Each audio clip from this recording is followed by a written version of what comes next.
Welcome back to my channel. What are inequalities and how are they relevant in our everyday lives? This is an introduction to inequalities. Let's get into it right now.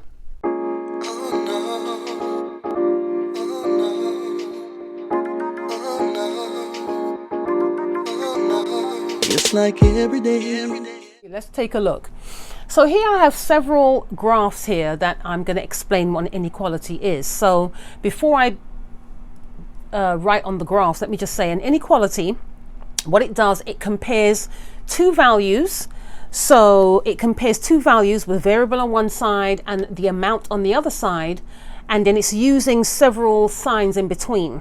So it's either equal to, less than or equal to, more than or equal to. All right, so as we go on in the video, you'll be able to see as I explain each of them. So for the first one, we have x equals 3. So if x equals 3, then if you are plotting that on a graph, it equals 3. It's not less than or more than, so it's just 3. So you would just plot that right there. Boom, done. So for the next one, we have x is less than 3. And how you remember that, or how I used to remember at school, the difference between these signs. In kindergarten, first grade, they use crocodile mouth, eats the larger number. You can also remember it by this being an L. So this could be less, L-E-S-S, and remember that that is a less than sign. So how you would plot this is x is less than 3. So if it's less than 3, it's not equal to 3. So there's this thing with inequalities where you have open or closed circles. So if it's less than 3, it's not equal to 3. So therefore it would be an open circle because it doesn't include the 3. It's just less than 3. So you'd go all the way, right? So you'd plot it and then you go all the way down the number line. And when you draw a line that goes all the way across all the numbers, what that means is that if it's less than 3, it's less than 3. That means it could be any one of these values. So if it's less than 3, it could be 1, 2, it could be minus 3, it could be minus 5, right? That's why you go all the way across the number line. So let's look at the third one. X is less than or equal to 3. So if it's less than or equal to 3, which is what that little line means, that means you're going to have a closed circle. And the closed circle means, yes, you are including the number 3.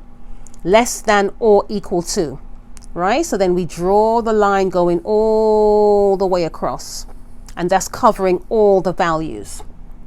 All right, so let's look at the next one. So now we got x is more than 2 or greater than 2. So if it's greater than 2, it's not equal to 2, it's just more than 2. So that would give us an open circle. So the circle stays open. And if it's more than 2, that means you're going to be going the other way with all the numbers going more than 2. So you're swiping across all the numbers, going across all the numbers because x is more than 2. So it could be 3, 4, 5, 6, right? So you're including all of them. And then for the last one, x is more than, greater than, or equal to 1. If it's more than or greater, if it's more than or equal to 1, you are including the 1. So it's a closed circle. And then it's more than, so you're going all the way across the number line as you did in the previous one. So, right, so if x is more than or equal to 1, it could be 1, it could be 3, 5, 6, right? So those are the reasons why when you plot with a closed circle or you plot with an open circle. In my next video, I will actually show you how to solve a longer equation and graph it as well, so you can see how that's done. These are just small numbers for now. So how are inequalities relevant? Take a look at this table and see how often they're used. Next week, I'll show you how to use inequalities in a word problem, solve it, and graph it all at the same time. Like, comment, and subscribe with that notification bell so you know every time I upload, which is every Wednesday. And I will see you next time in another math video. Thank you for watching. Class dismissed.